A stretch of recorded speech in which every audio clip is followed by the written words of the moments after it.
এই গোবর্ধনের বাড়িটা খুঁজে পাচ্ছি না। গোবর্ধন? হ্যাঁ। গোবর্ধনের বাড়ি তো এইটা। নে বাবা খা গোবর্ধন, এই গোবর্ধন, এই তাড়াতাড়ি বাইরে আয়, এসআইআর ফর্ম ফিল আপ করতে এসছে। কি হয়েছে?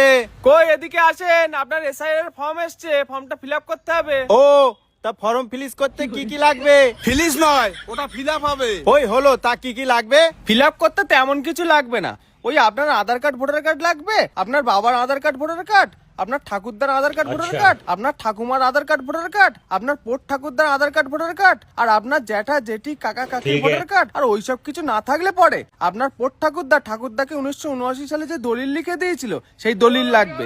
আর যদি নাম ভুলভাল থাকে তাহলে কোর্ট থেকে এফিডেভিট করা লাগবে, বুঝলেন তো? এইসব কিছুই লাগবে। সরাসরি বলে দিতে পারতিস বাংলাদেশ যেতে হবে, অত নাটক মারানোর কি দরকার ছিল?